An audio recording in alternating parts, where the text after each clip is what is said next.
Hi, everybody. I'm Michael Lane. I am guest hosting for the Unknown Quantity tonight. Thank you for being here with us today.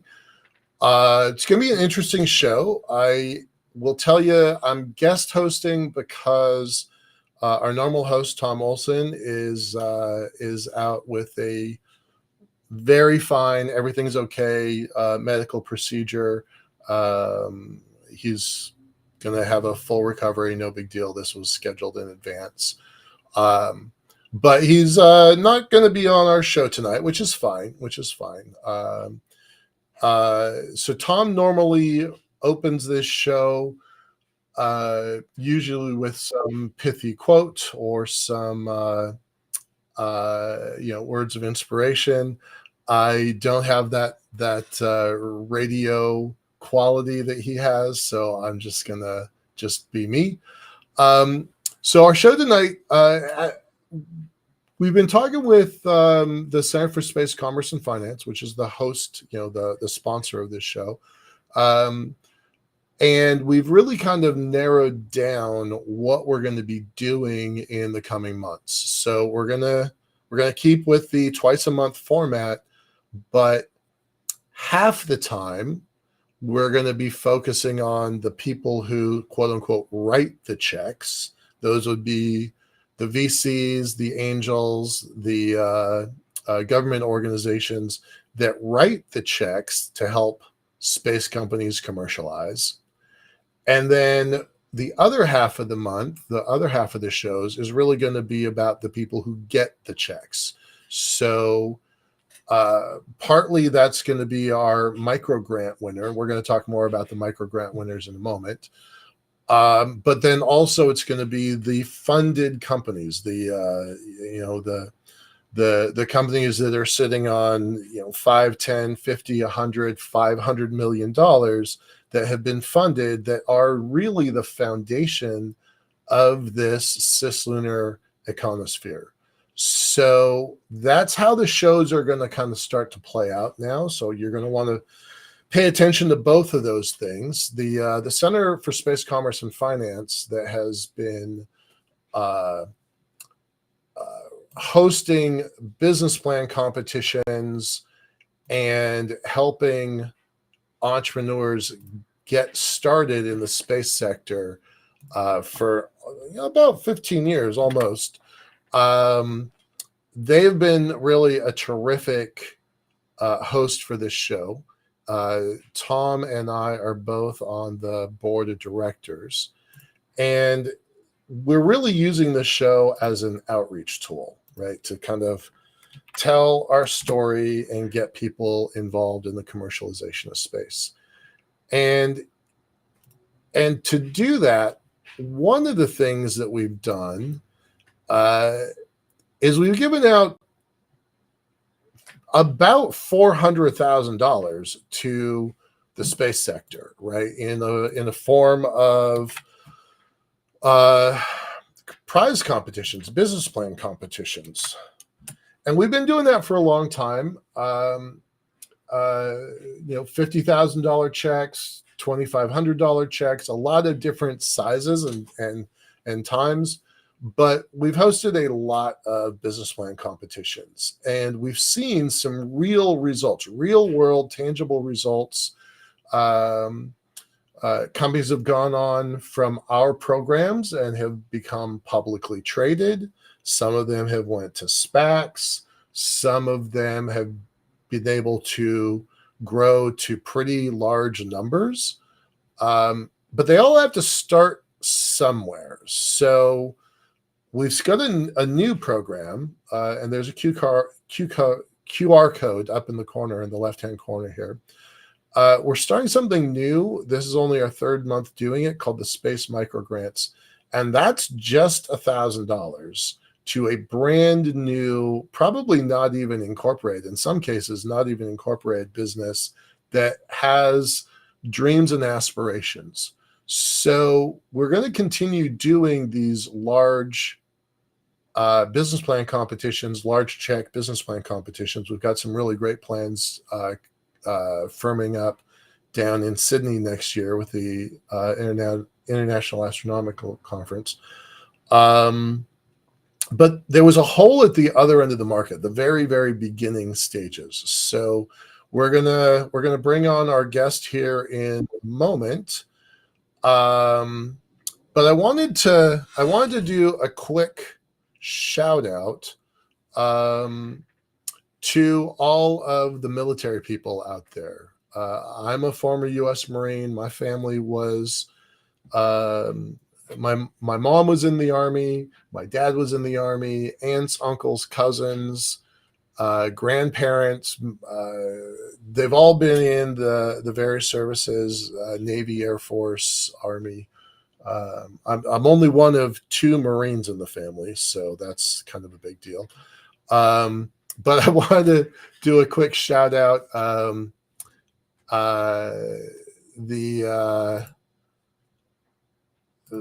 The Marine Corps was founded in Pennsylvania at Ton Tavern, and now that original building was demolished generations ago.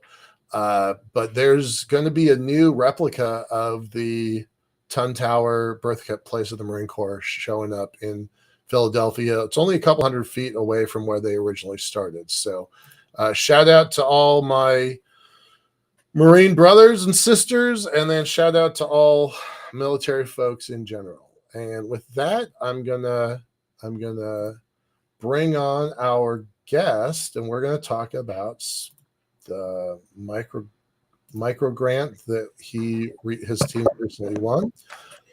Jeffrey, how are you? I'm good, brother. Thank you for the introduction. How are you doing? Good.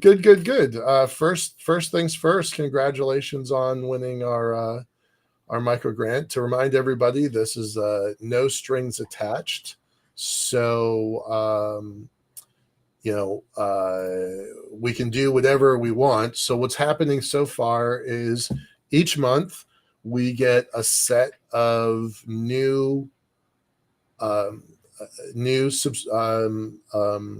forms. They're really short forms to fill them out, asking who are you, what are you doing, why do you want the money, what do you plan to do with it. Jeffrey, how long did it take you to fill that form out? Honestly, brother, and I'm glad that you mentioned that. I think it took me maybe a minute, if that, right? Yeah. And that's one of the cool things about your particular grant was how easy it was, right? And a lot of the grants are a lot bigger, but sometimes the simplicity of it makes it easier. What are you trying to do? What are you trying to accomplish? What will you do with the money? Sweet, short, and simple. So I do commend you guys on that. Thank you. Thank you. Well, no, that's what we want to hear. We want to make it easy. When you and we'll talk about this in a second, but when you fill out a set of forms for the government and the grant process, research projects, those are 10, 20, 50, 100, 1,000, a million pages. At least it feels like a million pages sometimes. So I want to encourage anybody that's listening to either submit an application if you're a small, very small starting business. And if you think that what we're doing is a good idea, we'd love to have you support it financially, and that's a way you can donate to the microfund as well. So, Jeffrey, tell me about your business. How long you've been around? And by the way, thank you for your service, brother. Appreciate that. I see the big flag and the Navy sign behind you. Did you just freeze? And thank you for your.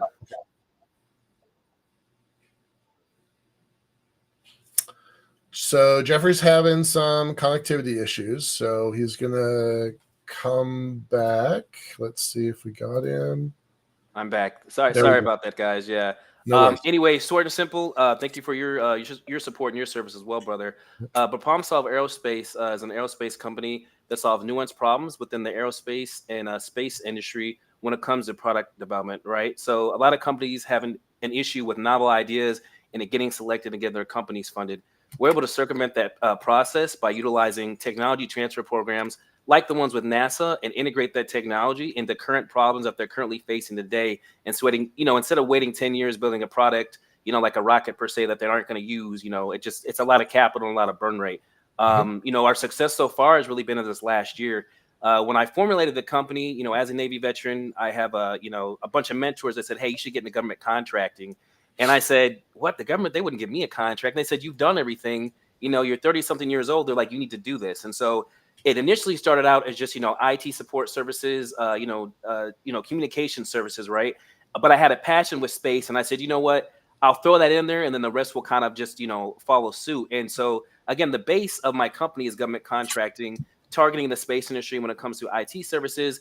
And then this last year, the space stuff just kind of took off. We submitted several proposals to NASA. One of them got selected earlier this year to move on to round 2. It didn't go to the final because it was too much money. I'm actually the company is under NDA with NASA for a new project. So it's just kind of been really a fun and exciting year. And just really excited to see where the company is going to go moving forward, after kind of this, again, space is the target, but I see the benefit of having a government contracting company to where I can bid on active contracts, today, if I wanted to. Right on, right on. So it was really initially about communications and comm services. Was that something that you learned in the Navy? So inadvertently, and I say that it's so funny when people are picking apart my resume. So I stood a watch that we had to guard a particular server, but I wasn't like the admin on the server. I kind of always had a hand for technology, and it's actually when I separated from the United States Navy that I hit the technology, with the ground running.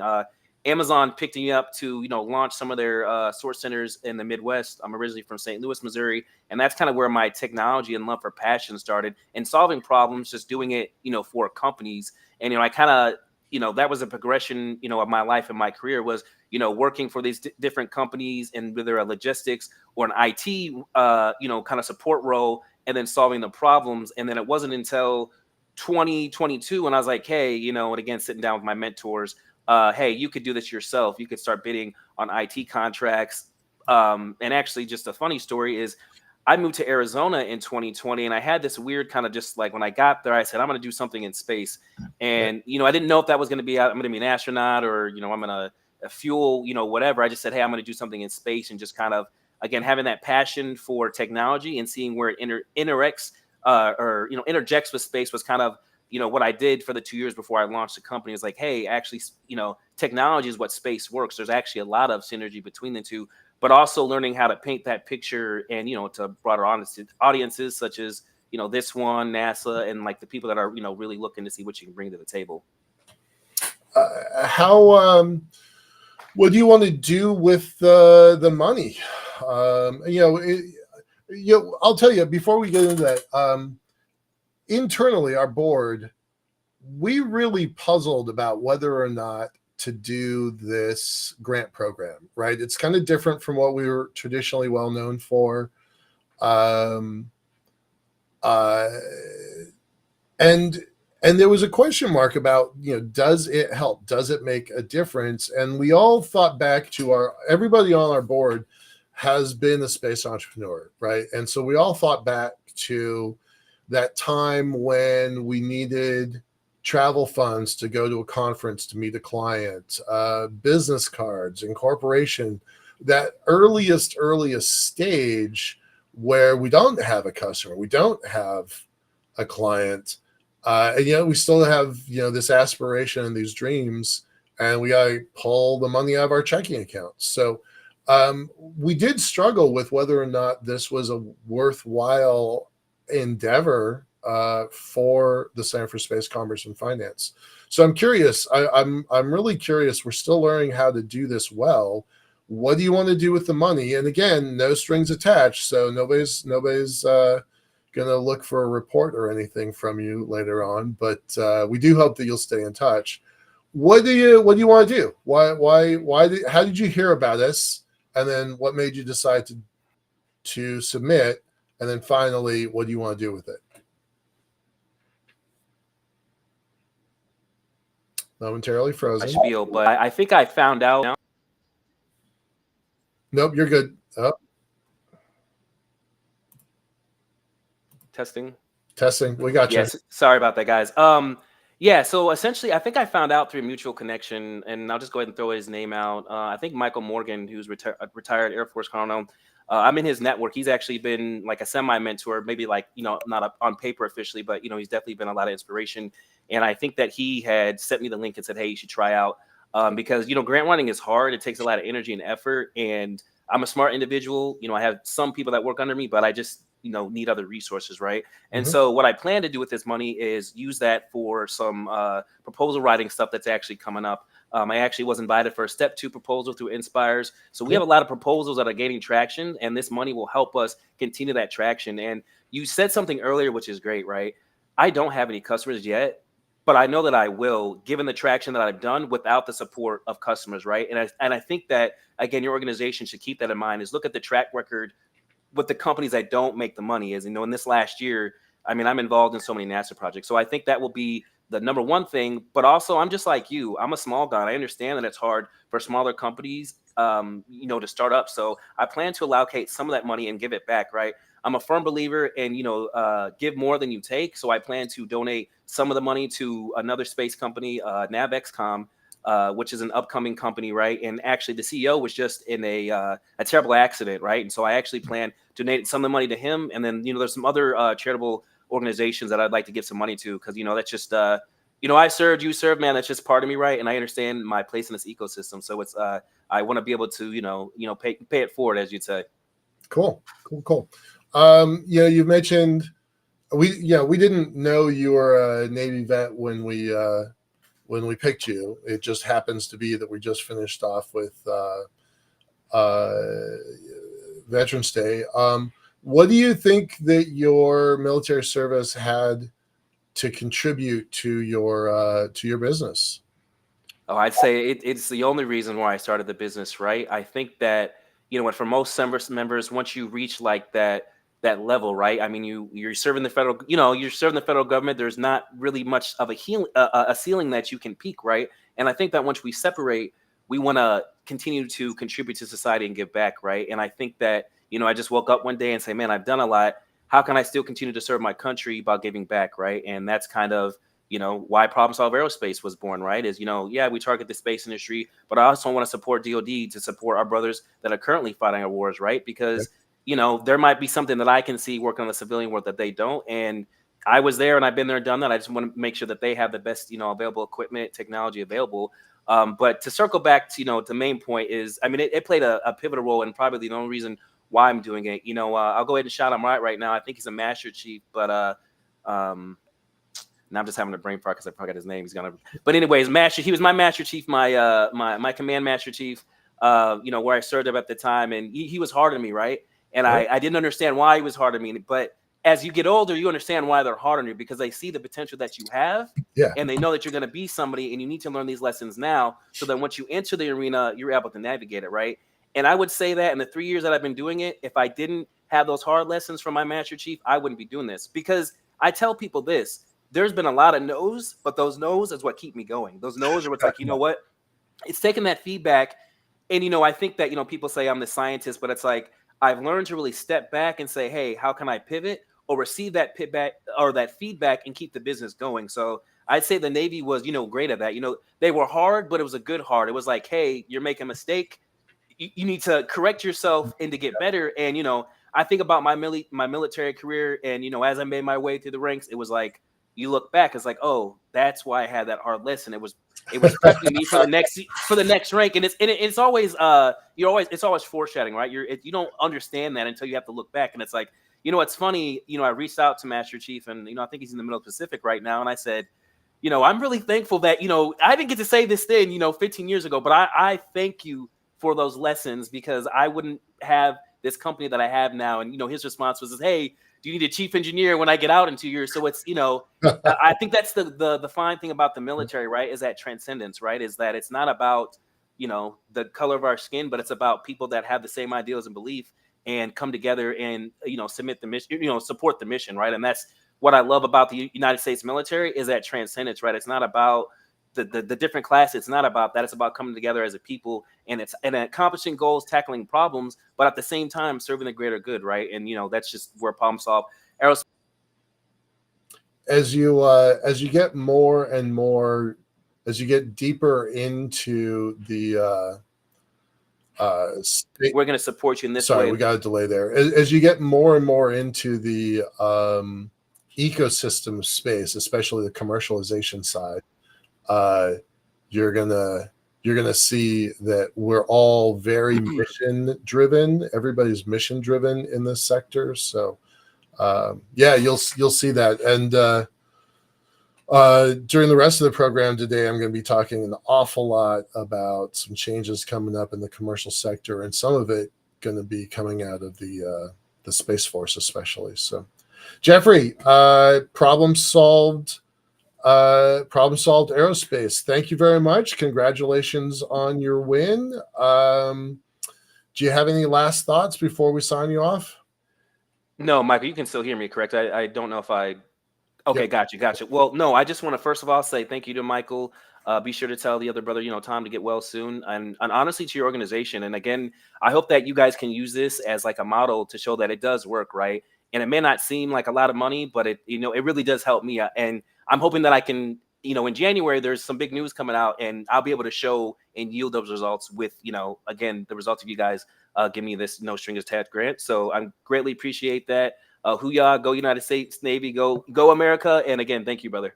Roger. All right. Stay in touch. Good luck with whatever happens in January, and keep us posted. Yes, sir, I will. All right. Thank you. Thanks a lot. Yep. Bye-bye. All right. So a little bit of alluding there to what the rest of the program is. We're going to be spending the next 40 minutes or so, which sounds like a long time, but I have so many open tabs right now about the news of the week. It has been a big week. So let's just try to jump into it. I've got some of this stuff is kind of pre-planned, but when you have a week as big as this last one, it's really hard to kind of pull out a theme. I was trying to figure out what that looked like, and the only thing I can really say is there's big changes coming. It's going to be bumpy along the way, but I really think there's some pretty cool stuff on the horizon. So for those folks that have been in the space sector, in my case, the commercial space sector, nearly 25 years. My first space company that long ago folded I started it on January 1st, 2001. That was on purpose. I paid extra so it would get that date. So the folks who have been in this industry for a long time can see that things are changing. And for the first couple of those decades, nothing happened. And all of a sudden, the last 5-7 years, it's really started to expand and explode. And that's a good thing. I think that's a good thing for the world.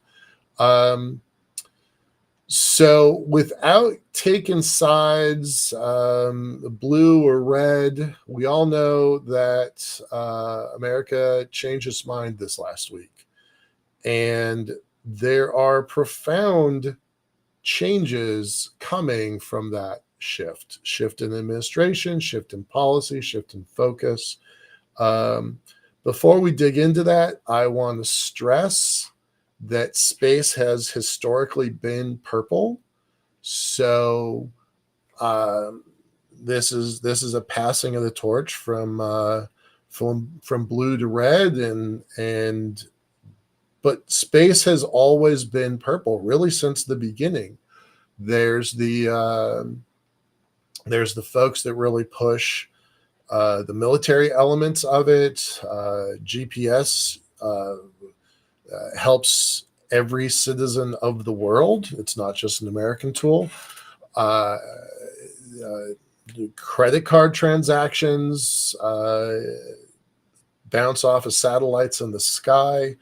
Your Uber can't find you. Your Amazon package can't deliver to your house without space assets. I think everybody who listens to this show knows that already. And then the blue side of space, the environmentalists, the climate change folks, they want to use this data to record what is happening in our world. And both of those sides, even though the news basically pits us one against the other in a death match, those two sides of the coin really come together in space. As I was just saying to Jeffrey a moment ago, the folks in this sector are very mission driven, and we all have a hope for humanity. We might define that hope differently, but we all have this hope for humanity. So with that, I want to get into, I have got a ton of stuff here. I'm pulling articles and messages from half a dozen different news sources. I'm going to start with one that's probably arguably one of the most important, but the one that is going to take the most amount of time to get into. So rather than spend the entire show focusing on it, I'm just gonna give you a snippet of it. So bear with me. I'm gonna post this, and so whether you like the new administration or not, whether the phrase 2025 came to be in some places a clarion call for hope, and in other places it came to be known as something to be afraid of. Before that phrase 2025 came online, back in, I believe, October, the Aerospace Corporation, the largest think tank for space policy in the country, arguably the world, these folks, their job, and I think last I heard they had something like 2,000 PhDs on staff. Like, it's a giant organization. But they look at space and they plan missions and they look at policy. So they issued this Space Agenda 2025. I strongly recommend taking a look at this, because these are very smart people that have a very objective, not blue, not red perspective on what is good for America's space program. And there's several 1, 2, 3, 4, 5, 6, 7, 8, 9, 10, 11, 12, 13, 14, 15, 16, 17, 18, 19, 20. There are 20 well thought out papers on what the agenda for space should be. I particularly like and admire Kara Kuzman. She is their futurist. She has done some really terrific work on what does the future of America's space program look like. So that's a paper. You can grab it here. I think that was particularly interesting. Space security, we're going to be talking about that for quite a bit tonight. The industrial base for space, absolutely critical to the future of the world. And I hope that doesn't sound like hyperbole, but I really think that's important. And, what is the commercial sector going to do in space? I have some thoughts and some insights about what that might look like. The budget of space is going to change in a dramatic way. We just learned today that the National Defense Authorization Act might get signed into law in early December. I'm a little tiny surprised by that, but maybe that's true. There are going to be big changes in that impact the commercial space sector. I don't think that Ukraine would have lasted 3 years with an invasive Russia were it not for assets in space. I think they would have been crushed pretty quickly under the boot heel of Putin. So how does that look in the near future?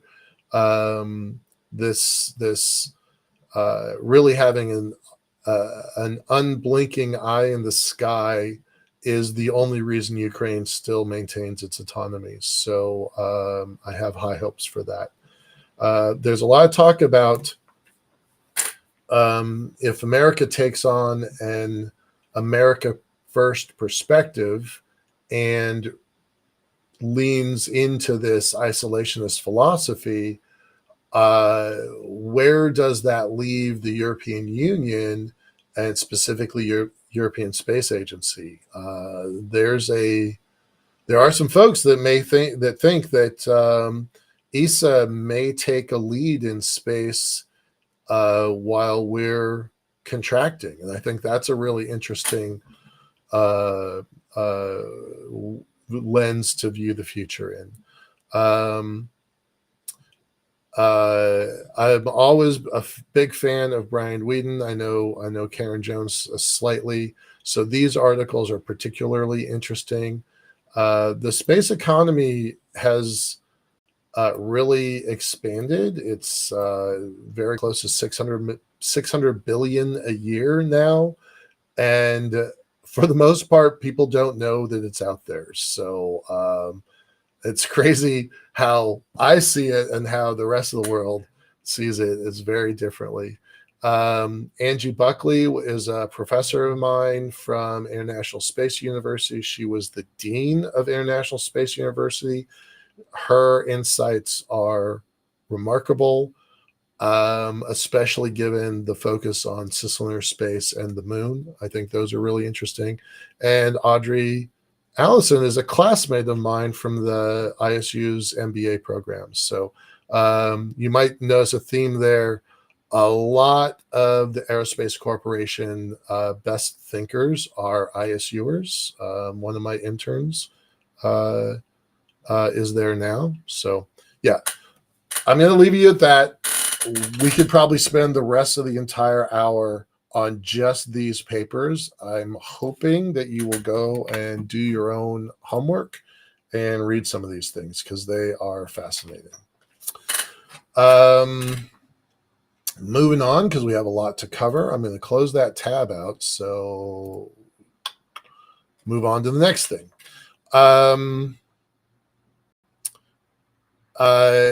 There's an interesting article about Trump's new space policy in Fast Company, which I've lost the link. Here we go.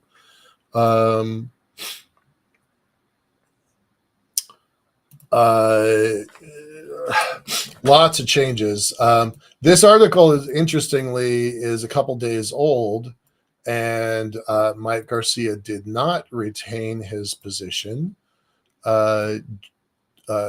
George Whitesides, former Virgin Galactic CEO, is going to Congress. Big shout out to George. I have known George and his wife Loretta for pretty close to 20 years. I really am big fans of them.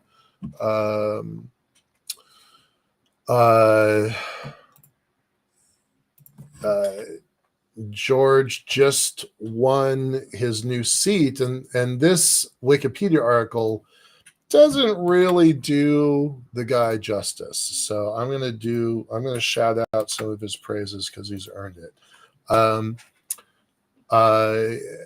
He was the leader of the National Space Society when I first got into space. So, I count that as kind of the gateway drug because it was such a friendly organization to open its arms to new people. He's a founder of Yuri's Night, which is one of my favorite events of the year. It's a world space party. We were just talking about how the world's going to change. Fun note, his wife Loretta's birthday is April 12th, and that is the night that Yuri Gagarin is celebrated for going into space for the first time. So they decided to throw her a party. And it's now hundreds of parties all around the world dressing up in fun space costumes and kind of everybody enjoying the solidarity of working in space, of humans going to space. So that's a pretty big change. This article's talking about how things are likely to change, but it's a little too soon to know what those changes are going to be. Well, it's been a couple days since that article came out, so we are beginning to get some ideas about that. But you know, there's the big changes, and then there's kind of the life goes on side of space, right? So in our show about a month ago, we talked about how Axiom Space was maybe a little bit in trouble because they were putting so much effort into their spacesuit that they weren't putting as much effort into the designs for their space station. I talked to a source a couple days ago. He assures me that is not the case, that Axiom is completely solvent and fine. But they showcased their spacesuit at IAC in Milan a few weeks ago. So why is a high fashion group partnering with a space station company? I think it says that space is cool again. I think that's what they're saying, but it's good for product and it's good for the people, the community of people that go to the space station, right? So it's going to start out as the International Space Station module and then move over to their own system once the ISS is retired. Okay. Another kind of business as usual is Firefly just pulled in $175 million new dollars, so that's terrific. That puts their valuation. Where's the number? $2 billion, right? So, in the scope of things, I think this says that SpaceX, Undisputed King, Rocket Lab is pushing really hard. I think their valuation is, about $6 billion, and this puts Firefly at $2 billion. So, some real competitors. Yeah, they might be steps behind. They might be steps behind SpaceX.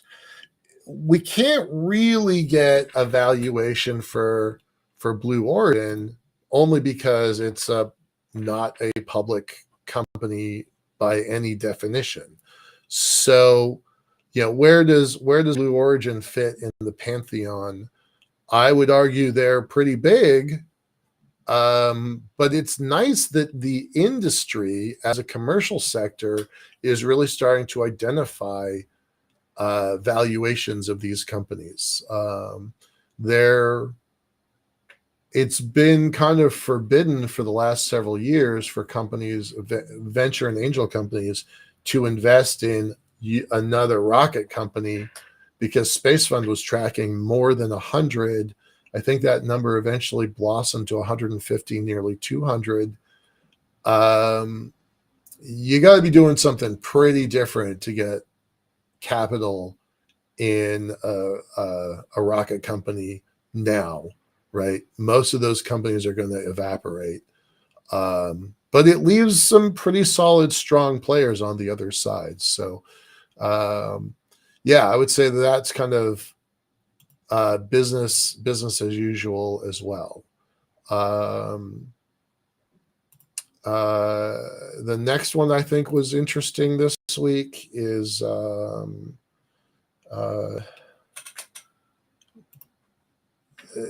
next one I think is interesting is right here. Satellite communications for lasercom. Lasercom is the future of space.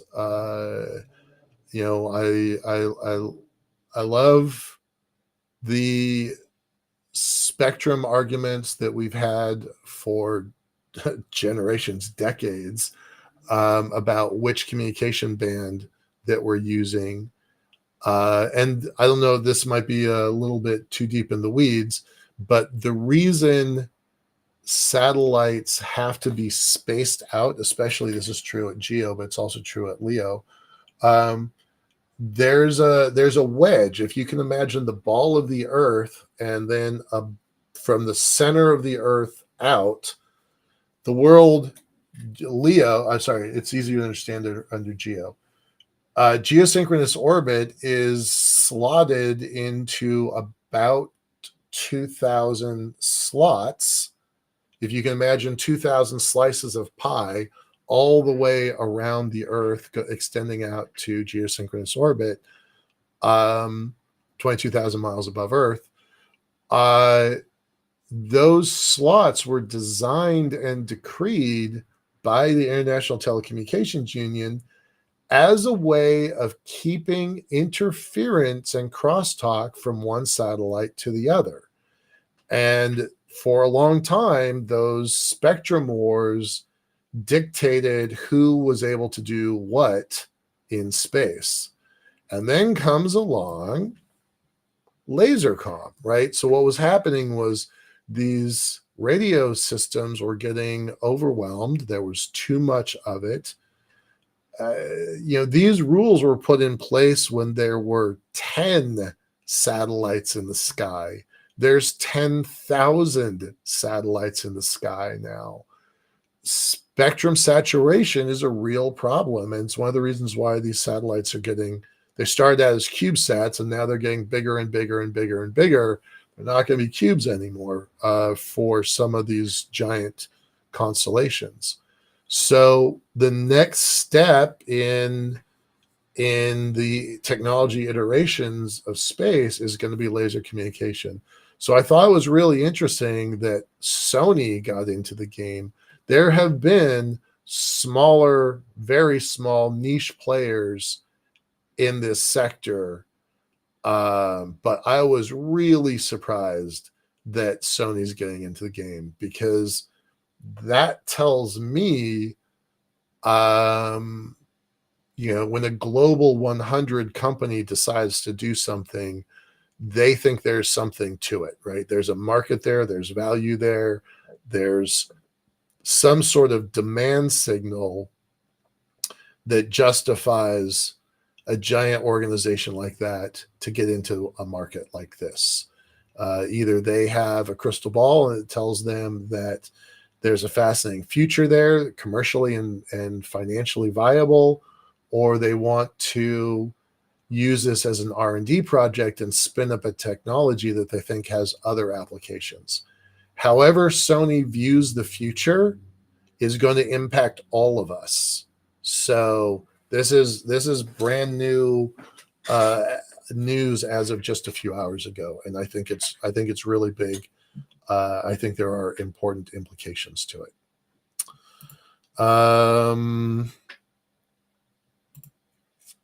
I just said a minute ago about George Whiteside, so I'm going to close this tab out, but there's a good article I wanted to share in the links.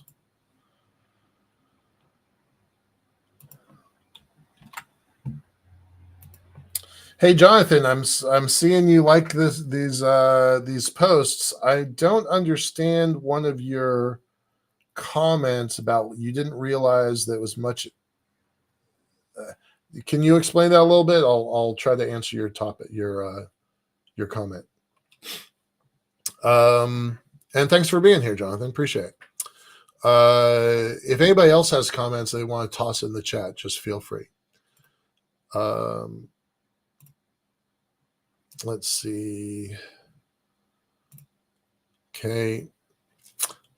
Oh yeah, this one is giant news.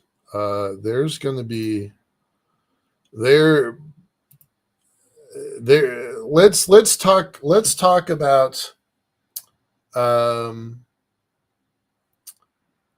First of all, this newspaper is out of Colorado Springs area, Denver, right? So, what is going to happen with Space Command in Colorado Springs? So let's talk about that and give you some background here. Trump created Space Force as a separate organization, and by the way, it's super confusing, but United States Space Command is not the same thing as U.S. Space Force. For those that don't know, Space Command is still Air Force. But they're kind of like they bleed together. I don't know how else to describe it, but it blurs together. But at the end, so Space Force just announced just had its 5-year anniversary. I think it's December 5th, so it's about to happen or something. It's really, really close. It's about to hit its 5-year anniversary. It has gone through 2 commanding officers. It's called Chief of Space Operations. It's a 4-star general. And when it was first created during the first Trump administration, it was pretty chaotic. There was a lot of moving parts. It hadn't really gotten nailed down as to who they were and what they were doing. And there were some arguments about who deserved the patch of being a guardian. Initially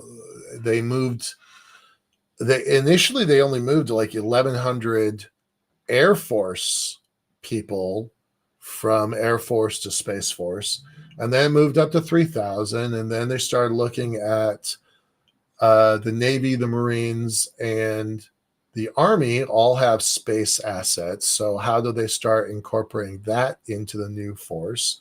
And this is the same thing that happened just after World War II when the Air Force was carved out of the Army. So what's happening currently is Space Force is being carved out of Air Force.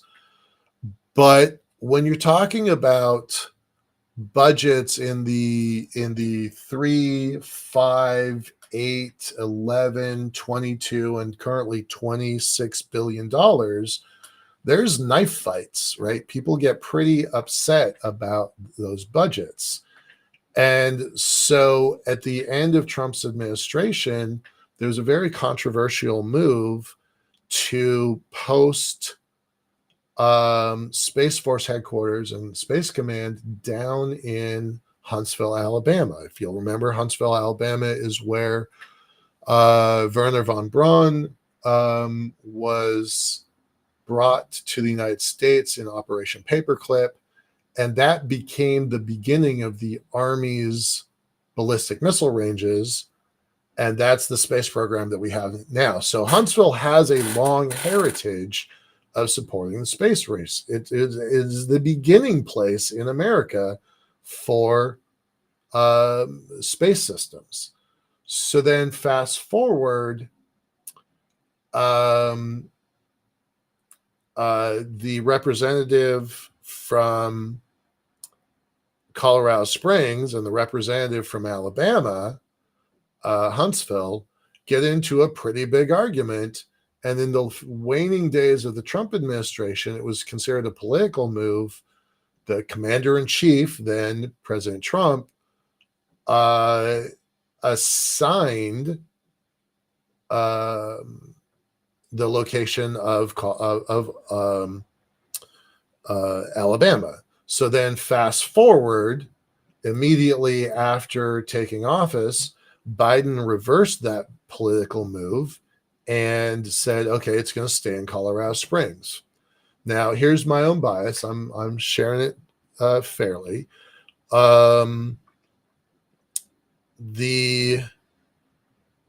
originally thought that it should stay in Colorado Springs because that's where a lot of the assets currently exist. I was convinced by a guardian, a mid-career retired. I'm not going to name him because I don't think he wants me to name him. But he convinced me to change my mind that as long as it stays in Colorado, it will be under the boot heel of the Department of the Air Force. If it becomes its own organization, if there is an equal branch that is the Department of Space Force, it fights on a more equal footing. It fights for budgets. It fights for research and development and its own programs. As much as I love being in the Marine Corps, the Marines get the scraps when the Navy is done with them. And that's what's happening with Space Force. So I actually had my mind changed. I do think that maybe Alabama is a better place to put it.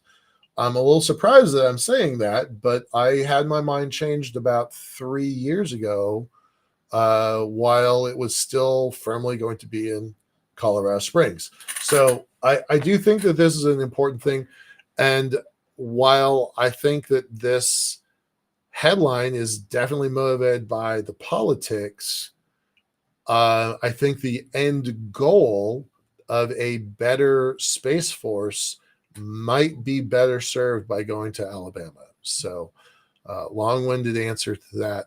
And by the way, keep in mind, I want to give a shout out. Let me do a shout out to some of the places I'm getting a lot of this information.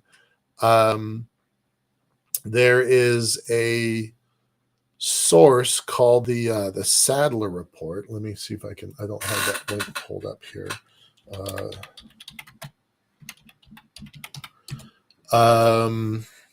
Nope, that's not it. Yeah, New Space. Yeah. Here, I'm going to post this link in the chat.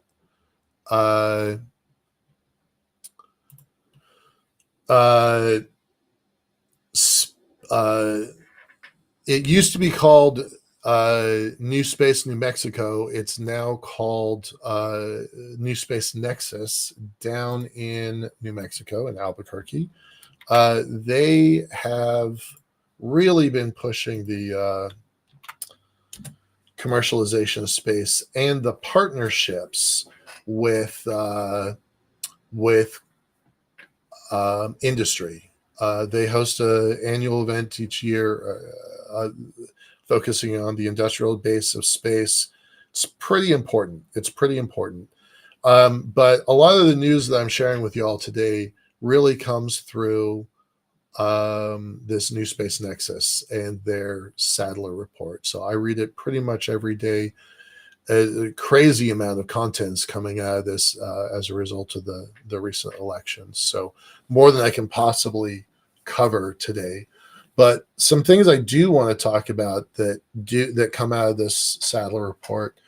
A couple of really interesting ideas. One, there might be a Secretary of the Space Force that would be equal to the Secretary of the Army, the Secretary of the Navy, and the Secretary of the Air Force.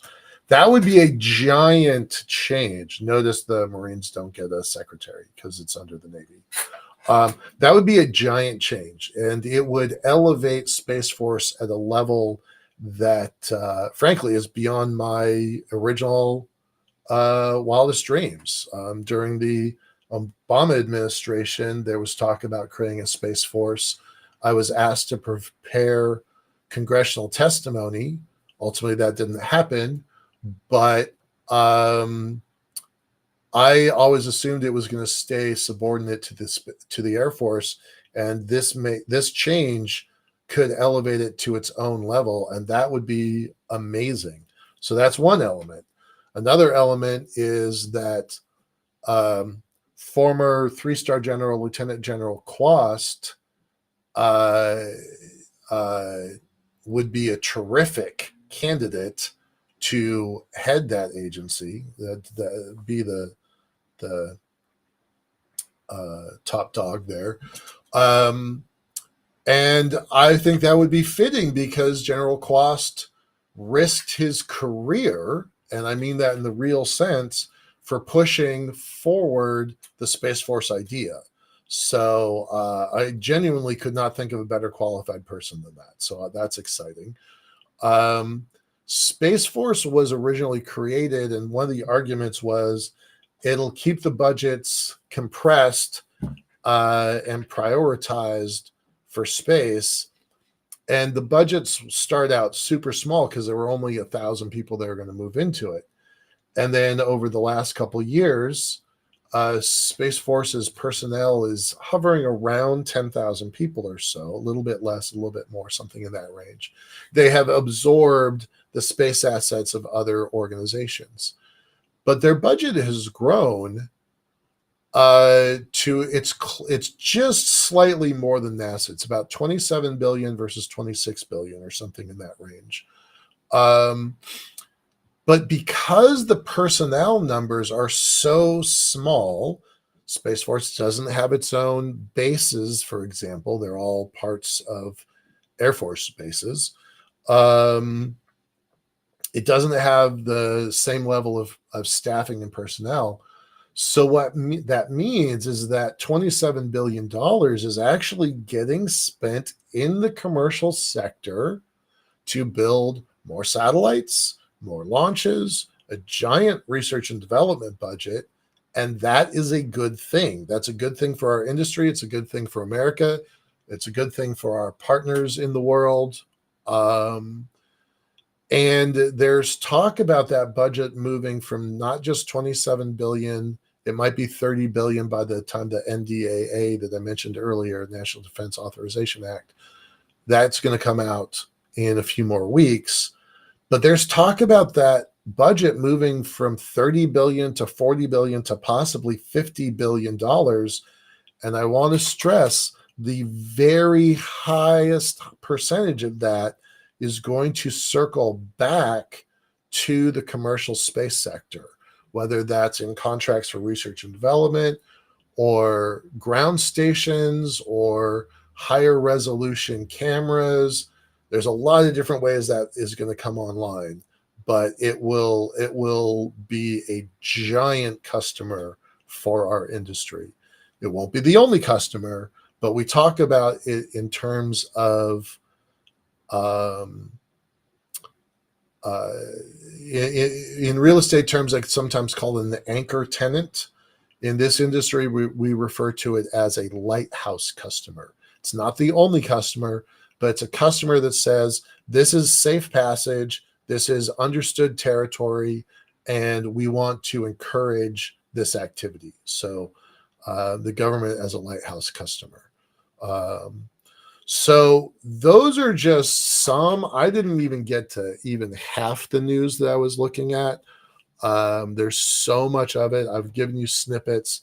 Really appreciate the comments from folks. The LinkedIn customers talk, or the LinkedIn viewers that's an Alabama resident. That's great. I'd love to hear that. You're right. You're making a comment about it doesn't have the infrastructure. I am concerned about that. I appreciate that comment. And that's okay, because there would have to be some upgrades and development to the region in order to support it. So I'm not gonna like, it's not an argument I want to have with folks. It's one of those things where I didn't think it was true. I had my opinion changed, and now I'm like 55-45 going to Alabama versus staying in Colorado. So I think it's interesting however it happens. I hope it is an objective decision and not political tit for tat, because that's what it has looked like. It looked like that when Trump assigned it there. It looked like that when Biden reversed that decision. And it looks like it's, again, a political decision. I would hope that someone who actually has skin in the game could make a better decision for the sake of Space Force and for the sake of the United States. So with that, I'm gonna skedaddle. I really appreciate y'all being here tonight. It was terrific talking to Jeffrey about his microgrant. I really appreciate the Center for Space Commerce and Finance and all the work that they do, that they've been doing for the last 15 years. And with that, I'm going to sign off. And we'll see you in 2 weeks. 2 weeks from now, we'll have a guest that is really all about writing the checks. So that's how we're going to break our show up. In the beginning of the month, it's going to be about the folks writing the checks. In the middle of the month, it's going to be about the folks receiving the checks. So stay with us. I really appreciate you helping.